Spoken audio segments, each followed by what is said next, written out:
Hello, beautiful people. How are you doing? Good morning, good afternoon, good evening, whatever the time is where you are watching me from right now. I just want to say welcome. Thank you for always, I want to say tuning in, but thank you for always watching. Thank you for committing to growing in your journey as a worship leader. You know, all of these seeds that you are sowing will definitely bring forth bountiful harvest. God bless you. God bless you. God bless you. If you're new on here, please do not forget to subscribe, like, and comment, because this video will definitely bless you. I'm not asking you. I'm telling you. You know, it's not guesswork. It will bless you. Take it from me. Also share with your friends, you know, your loved ones, your fellow choir members, your music directors, your fellow worship leaders, your fellow musicians or instrumentalists, as you guys call them sometimes. You know, just share so that it will bless them also, just as it has been blessing you, or just as this will bless you. God bless you. Welcome once again. And my song, I will sing for joy. Please look out for it. Look out for it, because my God, it will bless you. It's on this same channel, Sisi Oma. So go stream it and share it also with your loved ones, so they can also listen to it and be blessed. God bless you. All right, let me jump right into it. Dear worship leader, this is how to handle difficult choir members or difficult people in your team. Now, difficult is relative, so I'm going to give different scenarios. So if there are people who have been in a choir for donkey years and they're like, maybe you're just made music director in their minds. They're like, this person met me here, cannot tell me what to do, and all of that. You know, one of the things that we should always remember is, in the choir, you're dealing with human beings with different kinds of backgrounds, with different kinds of upbringings, with different experiences at different levels in their walk with God. So, as much as, you know, lies within you, a lot of wisdom have to be applied in interacting and dealing with these people. Somebody asked me this question. This is why I'm responding to it, and I said the answer is going to be too long if I want to reply it as a text. So I'm just going to do a video, so it not only replies or answers that person's question, it also, you know, in case there are other people who have that same question, you know, it also helps. You know, this is basically for music directors, but also for worship leaders, you know, or for anyone in the music team that is at any leadership capacity, serving in any leadership capacity. You know, there are times that you just have people that are just difficult. God has a lot of different species of his children. You know, there are people who will tell you, you know, I was here before. I started this church with the GO, so I really don't know where they brought you from. You shall come and say your own, I will do my own. There are people like that who will test your patience. And some of these people, many of these kinds of people that have these attitudes, some of them, you even wonder how they got into the choir. Now, let me give you a scenario. So there was a friend of mine, let me not say a friend, let me not, because I don't want to use that word loosely. There is an acquaintance, you know, we're in good terms and all of that, and he was made a music director. And if and they say politics, calm down. Anyway, they are human beings, there's politics. So the person that was there before, of course, had built a relationship with the choir members and all of that. Of course, he had his strong men and all of that, and whatever. And then there was a new music director, and one of the first things the music director did was to he re-auditioned the whole choir, which is not a bad thing. We have done it also where I serve. So he re-auditioned the whole choir, and The people, of course, there were criteria. Okay, let's say if you don't meet up to 60%, okay, in the scoring scheme, if you don't meet up to 60%, you'll be yanked off. And so a good number of people did not meet up to the 60%, because when he came in, he was like, we need to up the standard of this, we need to up the standard, we need to, deliver excellent worship and all of that, which is very valid, and then he auditioned the whole choir, and then a good number of people did not meet up to the whole 60% criteria, and they were excused from the team. So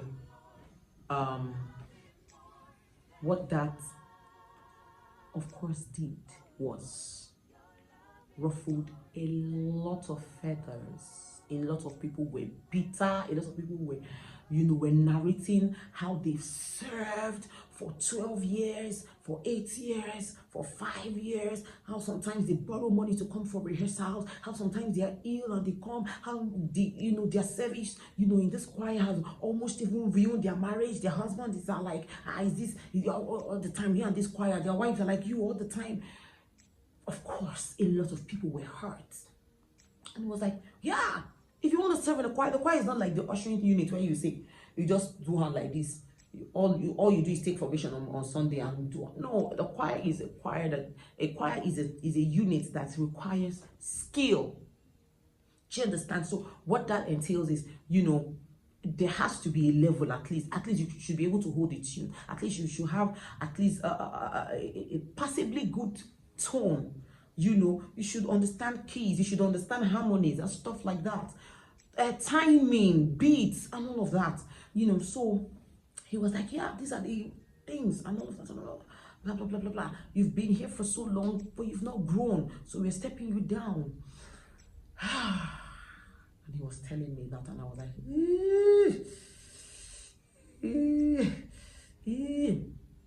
while I understand your quest for excellence and for different, a high standard of delivery, because it makes you feel good now when your choir can modulate from when your choir can even say, meet me on B, like my able brother do say, meet me on B flat, and the whole choir will go, wow, what a glory, while you would love for that to happen, for your team to be tight. Maybe with the talk, say, almost for that choir, that church, they're very tight, they're musicians, they're singers. While you would love that, and everybody loves that, believe me, everybody loves that, you need to also understand that you're dealing with human beings first. You are dealing with people that Jesus died for. So their feelings are also very important to God. No matter how you try to explain it away, how they feel is very important to God. So how do you handle? Let me first of all finish this before I go to, continue. So I spoke to him. I said, you do not just put up a standard there and not teach people or show people how to meet that standard. Did you do a training? Did you do a training for them? Because I've realized that some music directors are not even, they are not skillful. They don't actually really know much like that. Hello, we are talking to ourselves, so don't worry. I'm not breaking any table. All of us are still sitting. Some of you don't really know but you want your choir to sound like Kev Franklin, but you don't know the amount of work that Kev Franklin have put inside. Hello, you want that. They are not meeting up to that Kev Franklin standard. Have you put in the Kev Franklin level of work for them to churn out that Kev Franklin level of excellence? Some of you are not even skillful. So stop killing your people and say, these people. No. How excellent are you? How skillful are you? So stop breaking the heads of the people. That was one of the things I told him. I didn't tell him all these other ones. I asked him, have you trained your people? Before you embark on cleaning the whole place up, embark on putting in, embark on teaching, invest. And don't just do it because you want to just up the level of the standard of your choir's music. Do it because you're investing in their lives. Because something after the whole training, there's something that could happen and they are relocated, or they move somewhere else or something, or they are married to another church. But let that be the investment that you have made in the musical life of that person. That wherever the person goes, the person will say, when I worked with Mr. Dari, oh my God, he grilled us and we grew. That was when I learned the sofa notation. That was when I learned how to modulate properly. That was how you understand. Some of you have not really done that, and you want to pay your people. Where will they go and learn to come and deliver cake factory? You teach them. So that means you also have to invest in yourself. Grow to the point where you have enough to pour into people. So I told him, have you trained them? Before you embark on that kind of a thing, you do like a 3-month training. Do that 3-month training, and then be strict about it. Tell them you have to be, if it's once a week, that's like 12 weeks, for the 3 months. Be very strict with them and say you cannot miss more than 2, except it's an emergency, and you must tell me. You understand? So that you see that, oh, okay, they are all, they're all what's it called? They're committed to it. Do you get? So you do that. When you do that, and you maybe in the 3 months, there are people who do not show up for 6 weeks. You know that those ones, it is clear within their conscience, they cannot go to speak about you anyway and say, can you imagine? They told me to step down from the choir. They will ask you. They will ask the person. He did a training. How many of it did you attend? Do you understand? The person, even in their conscience, cannot fault you because the person knows that you did all that you could to help them grow. So if you do a 3-month training, and there's still some people that will come all through and still not meet up to the requirement. So like one of the things we did in our choir was, okay, we did a training, and after that we did audition. That's when we did the re-auditioning. But there are lots of things you consider. There are some people that are just faithful. There's some that are just consistent. But somehow, the tone don't stay. Like Brother Stephen KG, this tone, it has stayed. So they will get modulation, they will get all of those things, but their tones are not so beautiful. What do you do in that kind of setting? Consider that this person is very committed. And while some people might say, in music, you cannot be emotional. Apply wisdom. Now, this is one of the wisdom that I sometimes apply. When you see that, this person has been so consistent, to show that, oh, I love you also, I see your commitment. It's not that you will not carry mic and give the person to lead on your conference day, Sunday, that they are bringing Apostle Sandman. No. And it's not that you will not give the person mic to do backup, first line backup. No. What you will do is you will position the person inside the midst of the crowd. When people are having crowd ministration, when I say crowd, like choir ministration, not like worship team, like some people also call them praise team, where there's a fewer number of people. No, when you're having like a larger crowd, just let the person stand and sing, and you will see how they will happily. At least the mic will not really beg them in that place. I'm telling, believe you me. Sometimes that just gladdens their hearts. You've made somebody extremely happy, and you have still not downed down the standard of your choir music. So when you can do that, do it. Especially when you see that that person is serving with the whole of their heart. Don't say, my sister, come and see that. You've been serving, you're not growing, you're not doing anything. Please, I suggest you go to the ushering units. I don't think it's nice, especially when the person has been there consistently.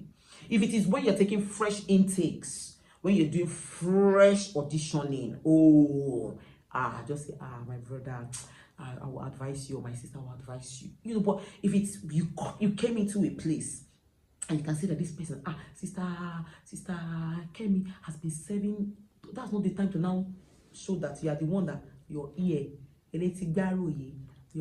cannot stand. And say, please, my sister, please go to protocol unit. No. You've seen the scope that I have given you to handle that. Now, there are people who don't know, and still are not committed to growing. They will not even, maybe they are the ones, there are some that will not come for 6 weeks out of the 12. There are some that will not even come out of the whole 12. What do you do in that kind of situation? Now, like I said, because you have presented the option of them growing, of investing in them, of pouring into them, and they refused it. Now, in all good conscience, even they themselves know that they have done wrong. And you, in all good conscience, can daily tell them to step back. Because these are the rules I gave. You flouted all of them. You did not show up. Do you understand? But let it be that you first of all did all that is in your power to bring these people up to speed. Even go as far as asking them questions. Some of them might not open up to you because, well, who you be, I don't really know you so much. So if you know people that are close to them, speak to them. How is this person? Is this person okay? Is this person in a good space? In their marriages, are they okay? It's not like you're looking for gossip. You're not looking for gist. You just want to ensure that this person is in a good state emotionally, because you will feel really bad if you discover that, oh, the reason why this person did not come for the 12 weeks was probably because they were battling with maybe cancer. You did not know, you did not make inquiries, or they had just lost, their moms, their dads, their younger siblings. You don't know, and that was why they did not show up. And maybe they did not feel obligated to let you know because maybe they had not built that relationship with you. And as they're coming back, they've heard that they've been scrapped off the choir. So what I'm saying is, when dealing with, I will use this in quotes, difficult people, do everything in your power. Everything in your power to follow up on that person. First of all, as an individual, find out where the person is at. Some of them don't suffer heartbreak. So you see that training where they do at that moment, they didn't give a hoot about it. Find out. If you cannot find out directly, ask whoever is very close to them. Is this your friend okay? I've not seen all this training that we have been doing. She has not come. Her boyfriend, that they dated for 7 years just ended. Oh, really? It gives you a fresh perspective. So you know how to handle that situation. And not just use a blanket. If you don't come 3 times, you will not say, no. That sometimes you apply that wisdom. And also let your whole team know that this is the rule that I have given. But there are things I'm going to do at my discretion. Let them know. So that it will not look as if, favoritism. No. Let them know that there are some things I'm still going to do at my discretion. Do you understand? And, I hope you build trust with your people to the point where they know that, no, whatever you do at your discretion is not based on any bias. You are being fair. Do you understand? So that's what I encourage you guys to do. First of all, do all you can to meet that person. Talk with that person. You are not reducing yourself. No. That's not reducing. There's a book that is called She Stoops to Conquer. Sometimes when you feel you are, reducing yourself, no, that's not what you're doing. You are a servant leader. Remember that we are not dictators. So come down to the person's level. What's going on? Sis, you've been struggling in this thing. Your harmonies are not working. What's going on? Are you okay? Is everything okay at home? Finances, blah, blah, blah, blah. Okay, so what's the challenge? Do you understand? Do all you can to meet the person where they are. Then when you see that, this person is like an agent, how they signed, then do what you need to do.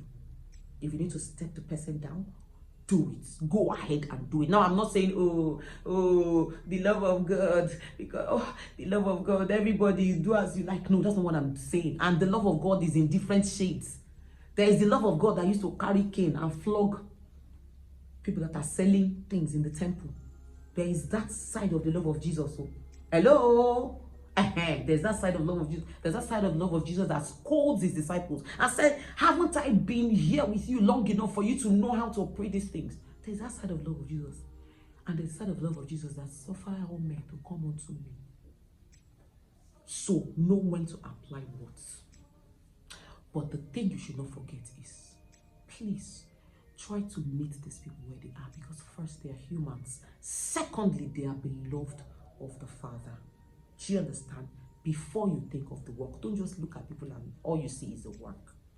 Try to manage these people. Now, if they are the ones that will still be problematic, you know that this one, they send you, do what is necessary.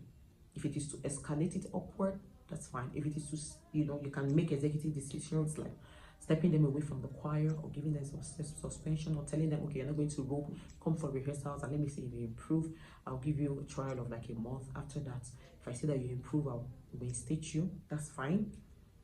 If you do that, some of them will still not, can step them away, can step them down.